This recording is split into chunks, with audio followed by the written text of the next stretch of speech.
계속해서 성령의 은사에 대한 말씀을 이어가고 있습니다. 오늘 고린도전서 14장은 이렇게 시작됩니다. 1절의 말씀을 제가 읽어드립니다. 사랑을 추구하며 신령한 것들을 사모하되 특별히 예언을 하려고 하라. 아멘. 예언이라는 은사는 우리에게 그리 익숙한 단어는 아닙니다. 구약의 시대에 수많은 예언들이 있었고 그 예언대로 우리는 예수 그리스도를 우리의 구세주로 모시는 은혜를 얻게 되었습니다. 그리고 아직 이루어지지 않은 많은 예언들이 성경 속에 실려져 있습니다.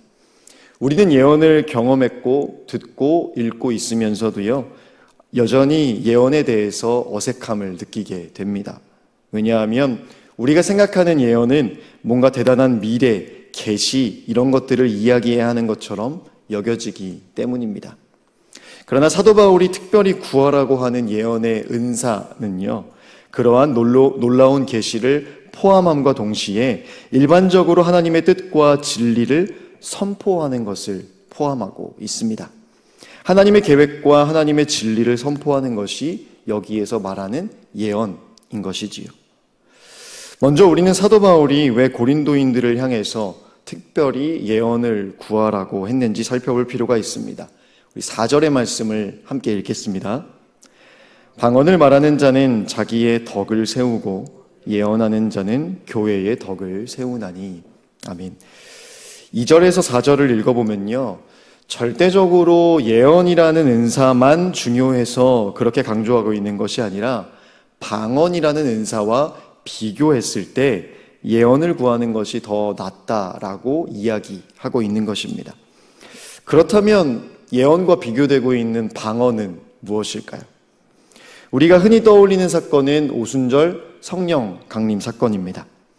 기도하던 제자들에게 성령님께서 그들이 원래 할 수 없었던 언어들로 말하게 하신 사건이 일어납니다. 주위에서는 그 제자들을 바라보면서 놀라서 또 신기하게 여겼고요. 또 누군가는 조롱을 하면서 새 술에 취한 것이 아닌가라고 생각할 정도의 신비한 현상이었습니다. 방언으로 기도하는 이들을 우리 주위에서도 흔히 찾아볼 수 있는데요. 오늘의 말씀을 토대로 살펴보았을 때 이 방언이 가지고 있는 명확한 특징 중에 하나는 오늘의 본문 2절에도 쓰여 있듯이 알아듣지 못하는 영의 기도다라는 것입니다. 저는 초등학교 시절에 학교에서 집으로 돌아왔을 때 종종 방에서 어머니가 기도하시는 소리를 들을 때가 있었습니다. 그런데 참 이상했던 것이 어린아이의 귀에 들리는 그 기도 소리가 분명히 어머니의 기도의 목소리인데 우리나라 말이 아니었기 때문이었습니다. 나중에서야 그 기도가 성경에 쓰여 있던 것이었고 방언이라고 불리는 은사임을 알게 되었습니다. 어린 마음에 저도 엄마처럼 기도하고 싶습니다 라는 마음을 하나님께 품었었고 조금 시간이 지난 뒤에 그 방언이라는 선물을 주셨던 기억이 납니다. 자주 하지는 않지만, 자주 듣지는 않지만 방언으로 기도하는 것을 듣거나 할 때면요, 참 신기할 때가 있습니다. 그런데 그 신기함이라는 것이 고린도인들에게는 약간의 오해를 가져왔던 것이었습니다. 뭔가 있어 보였던 것이지요. 그래서 다른 은사들보다도 방언을 높이 평가하고 또 선호하는 현상이 일어났습니다. 사도 바울은요, 고린도전서 14장을 통해서 이 방언과 예언에 대해서 정리를 해주면서 그 오해를 깨뜨려주고 있는 것입니다. 방언은요, 사람의 생각이나 마음이 아닌 영으로 하는 것이기 때문에 자신에게는 힘 있는 기도가 분명하게 됩니다. 그러나 아무도 알아듣지 못하는 방언을 더 우선시하며 매달렸던 고린도인들에게 3절의 말씀처럼 사람들이 알아들을 수 있는 말로 덕을 세우고 권면하며 위로를 할 수 있는 예언의 은사를 구하는 것이 더 낫다고 전하고 있는 것입니다. 이어지는 5절의 말씀을 우리 한 목소리로 같이 읽겠습니다. 나는 너희가 다 방언 말하기를 원하나 특별히 예언하기를 원하노라. 만일 방언을 말하는 자가 통역하여 교회의 덕을 세우지 아니하면 예언하는 자만 못하니라. 아멘. 사도 바울은 이 말씀에 대해서 악기를 예로 들고 있습니다. 만약에 전쟁이 일어났음을 알리는 나팔 소리가 분명하지 못한, 아무도 알아듣지 못하는 소리를 낸다면 누가 그 소리를 듣고 전투를 준비하겠느냐라고 말씀합니다. 그렇기에 알아듣지 못하는 방언을 더 우선시하기보다는 하나님의 뜻과 진리를 알아들을 수 있는 말로 교회의 덕을 세우기 위하여 선포하는 예언의 은사를 더 주목하게 하고 있는 것입니다. 그렇다면 방언의 은사를 받은 사람들은 어떻게 해야 할까요? 은사로 주신 방언 기도를 하지 말라는 의미는 절대 아닐 것입니다. 오히려 18절의 말씀처럼 사도 바울은 방언의 은사를 권장하고 있고요. 개인적인 기도의 시간에 영으로 힘있게 기도하는 데에는 이것만큼 또 큰 도움이 되는 것이 없습니다. 그런데 공예배와 같이 믿지 않는 사람들이 함께 있을 수 있는 자리에서 기도하는 시간에는 그 방언 기도를 함에 있어서 지혜로움이 조금 더 필요하다라고 말씀하고 있는 것입니다. 오늘의 본문 13절과요, 그리고 27절, 28절을 참고해 보면요, 사도 바울은 두 가지 방법을 제시하고 있습니다. 먼저는 방언을 통역하는 은사도 함께 구하거나, 두 번째로 통역의 은사를 받은 사람과 함께 기도하라고 말씀하고 있습니다. 은사가 은사되는 것은요, 우리가 지난 말씀에서 계속 읽어왔듯이 공동체와 사랑을 통해서이기 때문에 그 방언 기도의 내용이 공동체에 또 사랑을 전하는 일에 도움이 되려면 일단 알아들을 수 있게 해석됨이 필요하다라는 것입니다. 통역의 은사를 통해서 예언과 같이 알아들을 수 있는 내용으로 해석이 된다면 그것은 교회의 덕이 될 수 있겠지요. 같은 기준으로 보면요, 예언 구하기를 더 권장하는 이유도 말씀에서 근거를 찾을 수 있습니다. 우리 24절과 25절을 제가 봉독해 드리겠습니다.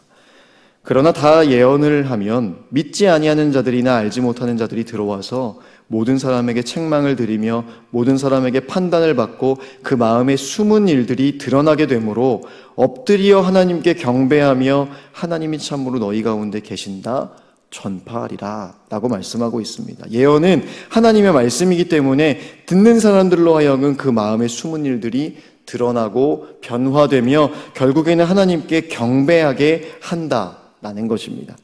교회의 큰 덕이 되는 것이지요. 방언과 예언의 은사에 대한 말씀을 통해서 이 12장에서 14장까지 이어지는 큰 맥락의 주제가 분명하게 드러나고 있습니다.